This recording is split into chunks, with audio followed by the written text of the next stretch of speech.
দর্শক শ্রোতা, আমরা আজকে হজরতের মাধ্যমে আপনাদের কাছে একটি অতি গুরুত্বপূর্ণ বিষয় তুলে ধরব। আর সেটি হচ্ছে বাংলাদেশের কিছু লোকাল এলাকায় ওহাবি এবং সুন্নি নামে যে দ্বন্দ্ব, যে একটা ভুল বুঝাবুঝি, তা আমরা হজরতের মাধ্যমে আপনাদের কাছে তুলে ধরব। তো আমরা কাল বিলম্ব না করে সরাসরি হজরতের কাছে চলে যাব।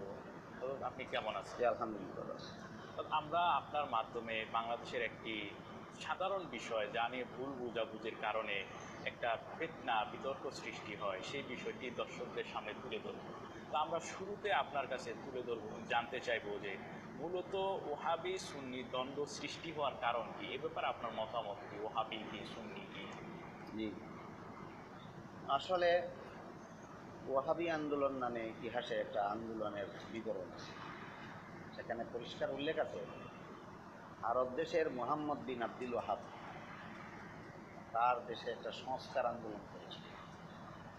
তার আন্দোলনে যারা শরিক হয়েছিল তারা অনেক বাড়াবাড়ি এবং অনেক কঠোরতা অবলম্বন করেছিল। সেই বাড়াবাড়ি এবং কঠোরতার কারণে তারা শুধু তাদের সমাজে নয়, সারা বিশ্বে দুর্নামের দাবি হয়েছিল। ওয়াহাবি আন্দোলন হয়েছিল আরব দেশে। সেই আন্দোলনে বাড়াবাড়ি এবং কঠোরতা অবলম্বন করার কারণে জাতীয়ভাবে এবং আন্তর্জাতিকভাবে তারা দুর্নামের অধিকারী হয়েছিল। এমতাবস্থায় পাক ভারত উপমহাদেশ যখন ইংরেজরা শাসন করত, ইংরেজদের হাত থেকে এই দেশের স্বাধীনতা পুনরুদ্ধারের জন্য যারা এগিয়ে আসলেন তাদের উল্লেখযোগ্য হলেন উলামায়ে দেওবন্দ।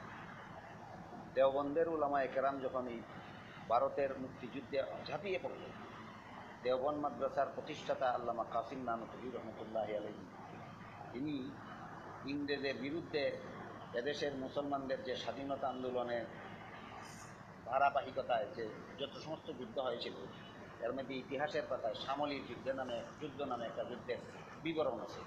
সেই সামলির যুদ্ধে কাসিম নানতুবি প্রধান সেনাপতি ছিল। এটা একথার জ্বলন্ত প্রমাণ যে উলামায়ে কেরাম এই ইংরেজের হাত থেকে দেশের স্বাধীনতা পুনরুদ্ধারের জন্য যে সমস্ত উলামায়ে কেরাম অংশগ্রহণ করেছিলেন তাদের মধ্যে উলামায়ে দেওবন্দের ভূমিকা ছিল উল্লেখযোগ্য। এমতাবস্থায় এই উলামায়ে কেরামের এই স্বাধীনতা যুদ্ধের হাত থেকে আত্মরক্ষা করার জন্য ইংরেজ সরকার একটা পলিসি অবলম্বন করেছিল। আর তা হলো, ইংরেজরা দেশের জনসাধারণ মুসলমানদের মধ্যে গুজব রটিয়ে দিয়েছিল যে ইংরেজ সরকারের বিরুদ্ধে যারা স্বাধীনতা যুদ্ধ করে তারা ওয়াহাবি। এগুলো উপমহাদেশে ওয়াহাবি শব্দের অপপ্রচারের ইতিহাসের গুড়া কথা। এক কথায় ইংরেজ বিরোধী আন্দোলনকে বানচাল করার জন্য ইংরেজ সরকার এই উপমহাদেশে স্বাধীনতা আন্দোলনকারীদেরকে ওয়াহাবি নামে আখ্যায়িত করে। কথা ইতিহাসের পাতায় সুস্পষ্টভাবে লেখা আছে। এই ইংরেজদের এই অপপ্রচারটা যে সমাজে চালাবার জন্য আহমদ রেজা খান বেরলভি নামে একজন আলেমকে তারা হাতিয়ার হিসেবে ব্যবহার করেছে। তিনি যখন উলামায়ে দেওবন্দকে ওয়াহাবি বলে প্রচারণায় নামলেন, তখন প্রশ্ন আসলো, তাহলে আপনারা কি? তখন তারা বলতে লাগলো, আমরা সুন্নি।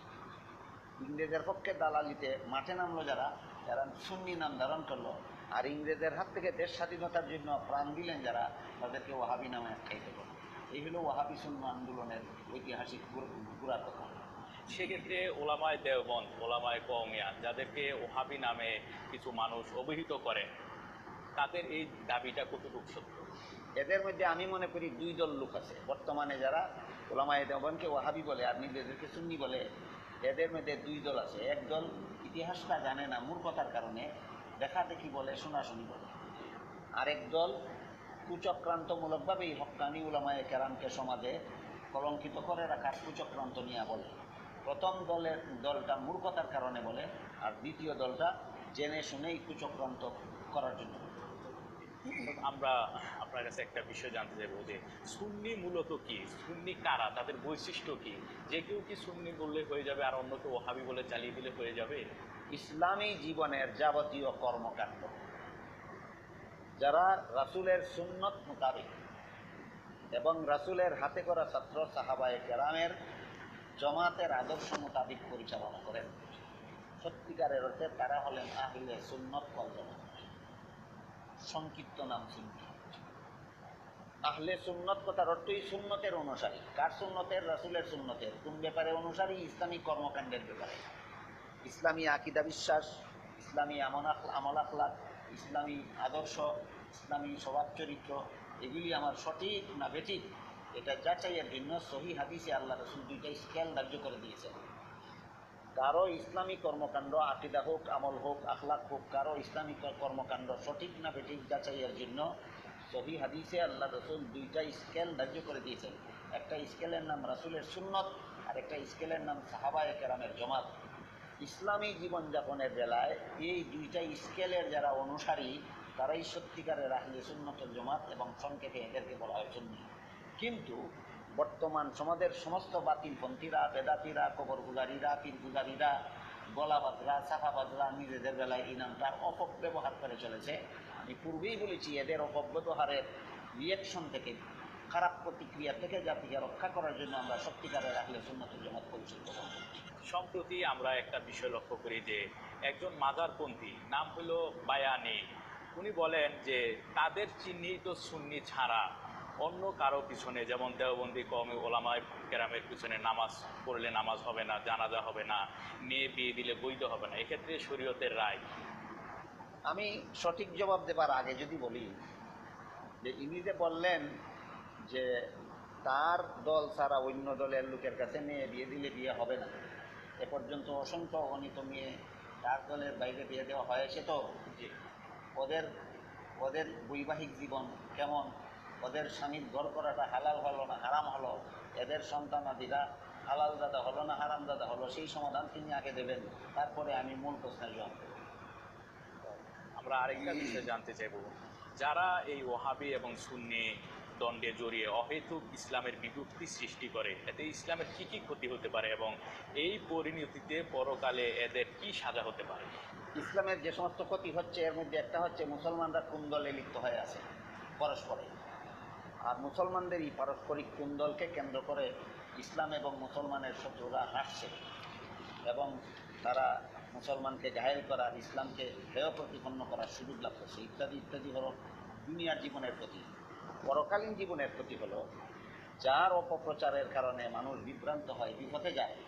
এই সমস্ত বিভ্রান্ত এবং বিপদগামী মানুষ জীবনের সকল পাপে যে পরিমাণ সাজা পাবে, যারা বিপদগামী করলো তারা একা পাবে সেই পরিমাণ সাজা, এটা তাদের পরকালীন শাস্তি।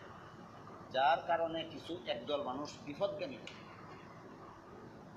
এই বিপদগামীরা বিপথে গিয়ে যত অপকর্ম করলো এর কারণে তারা সকলে মিলে পাবে যে পরিমাণ শাস্তি। যার অপপ্রচারণের কারণে কাণ্ডটা ঘটলো তিনি একা পাবেন সেই পরিমাণ শাস্তি, এটা পরকালীন শাস্তি। আমরা কিছু ওয়াজ মাহফিলে দেখতে পাই যে কিছু বক্তা, যাদের মনে হয় ডিউটি এটা যে এই দলের বদনাম করা, ওই দলকে খোঁচা মারা, অমুকে ওহাবি, অমুকের কাছে যাওয়া যাবে না, অমুকের রাসূলের দুশমন, তাদের কাজই হলো এটা। সাধারণ মানুষ পর্যন্ত বিরক্ত হয়ে যায় তাদের কথাগুলি শুনে। তাদের প্রতি আপনার নসিহত? দেখেন, নসিহত ওই সমস্ত লোকের বেলায় উপকারী হয় যারা নসিহত গ্রহণ করে। যারা নসিহত গ্রহণ করে না এদের বেলায় নসিহত করা মানে কচু পাতায় পানি ডালার মতো, অরণ্যের রোদন করার মতো, কামার দোকানে কোরআন পাঠ করার মতো। এদের বেলায় কোনো নসিহত কাজে আসবে না। এরা জেনে শুনে এদেরকে জাগ্রত অবস্থায় ঘুমের ভান করার কাজের সাথে তুলনা করা যায়। কেউ যদি বাস্তবিক ঘুমন্ত থাকে, তাকে একবার দুইবার তিনবার ডাকলে তাকে জাগানো যায়। তেমনিভাবে যে মূলেই জানে না তাকে জানানো যায়, তাকে নসিহত করলে সে উপকারিতা লাভ করতে পারে। কিন্তু যে ব্যক্তি আসলেই ঘুমায়নি, ঘুমের ভান করেছে, তাকে আপনি কি ডাকবেন কি? তাকে লাথি মারলে অত সে জাগবে না। এই সমস্ত বাজারি বক্তাদের অবস্থা এরকম, এরা আসলে ঘুমন্ত নয়, এরা ঘুমের ভান করেছে। এদেরকে হাজারো নসিহত করতে পারে না, গ্রহণ করবে না, গ্রহণ করবে না। এই বিগত কিছুদিনের আগের এই আব্বাসী নামক এই মৌলবীর এই ঘটনায় জ্বলন্ত প্রমাণ, গ্রহণ করবে। এরা চাপাবাজি করে, এরা পরাজিত হয়েও বিজয়ের ডাকগুল পিঠাবে। এদেরকে নসিহত কী করবে? এদেরকে নসিহত করার প্রশ্ন। আমরা আরেকটি বিষয় জানতে চাইব যে এই সমস্ত দ্বন্দ্বে না জড়িয়ে একজন মুসলিম হিসেবে আরেকজন মুসলিমের সাথে কি আচরণ করা উচিত? এবারে হাদিস শরীফে উল্লেখ আছে, আল মুসলিমু মান সালিম আল মুসলিমুনা মিন লিসানিহি ওয়া ইয়াদিহি। এর অর্থ হলো সত্যিকারের মুসলমান সেই ব্যক্তি যার অন্যায় কথার দ্বারা অথবা অন্যায় আচরণের দ্বারা অন্য লোকে অন্য মুসলমান কষ্ট পায় না, সে সত্যিকারের মুসলমান।